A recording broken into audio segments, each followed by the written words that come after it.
I was born before the car and before the telephone, 101 years ago. And I remember my sister, she was a little older, were afraid to answer the telephone, a voice coming through. And the telephone was not in every home. You take it for granted. It used to be at the candy store because it was for the wealthy. My God, it's available to most people.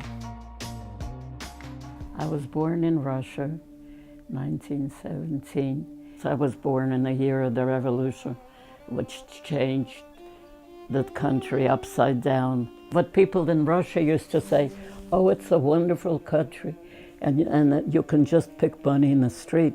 That's how, everybody is well off, everybody is this and everybody. It was hard.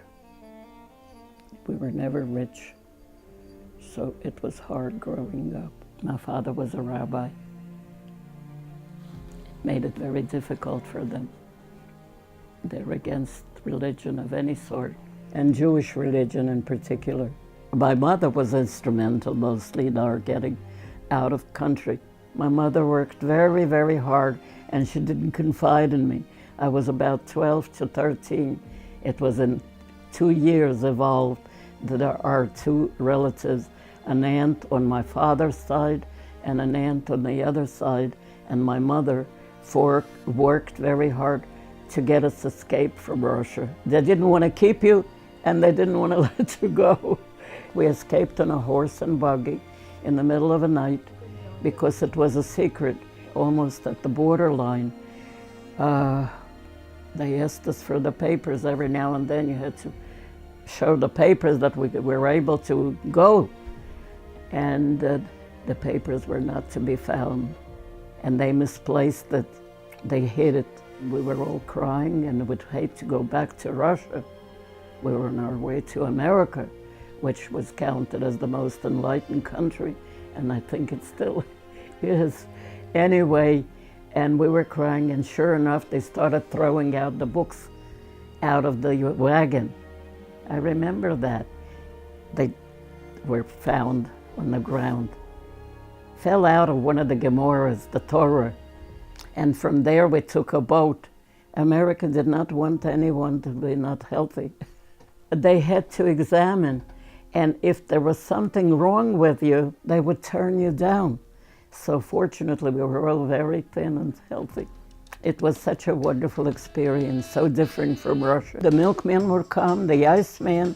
You don't remember, but I bet your grandparents do. The iceman used to come once a week to give you ice, and you had an ice box. Now you have this beautiful refrigerator. So many changes, just wonderful. And you had the car that was the gear shift. You don't even know what that is now, right? Because you just pick up the wheel and turn. And, oh, I love driving a car.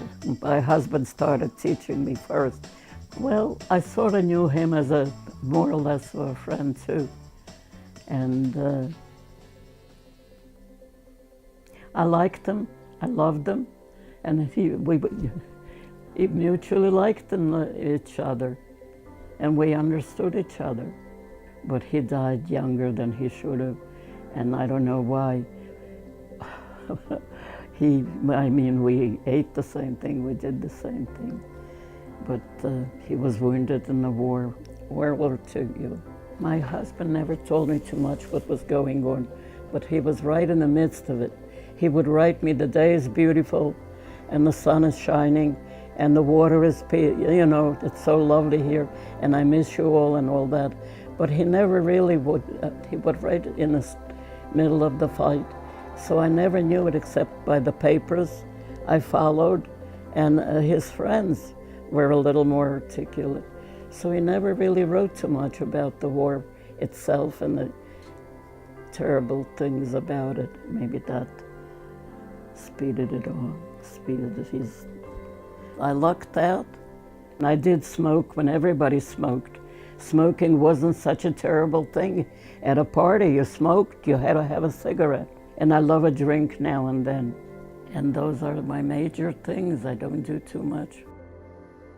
I love to exercise, more or less because it's good for me.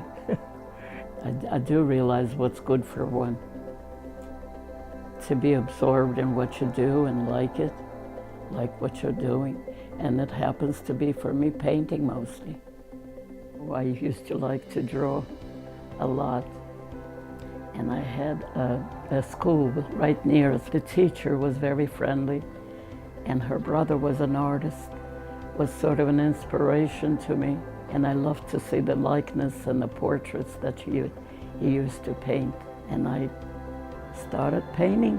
When my daughter started school, I started painting, taking classes. Nature is what inspires me, like a beautiful natural thing, landscape or a flower, I'm delighted. And I love going with a couple of friends and we paint. I never aimed at it as a job, I just loved painting. I'm not a successful artist in money. I haven't made an awful lot of money, but I do make enough to sell and give me the satisfaction. I had lucky breaks. People loved my paintings enough to buy it, which is the height of compliments.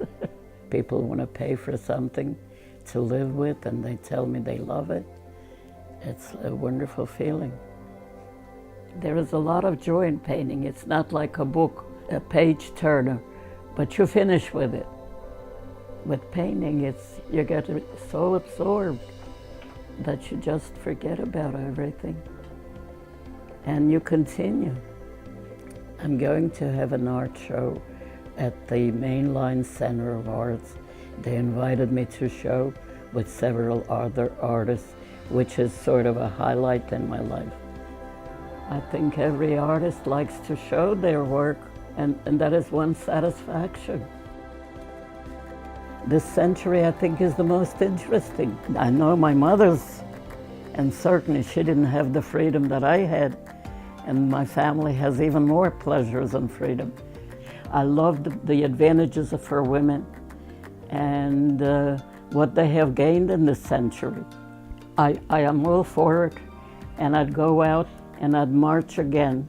So I do love the time that I'm alive.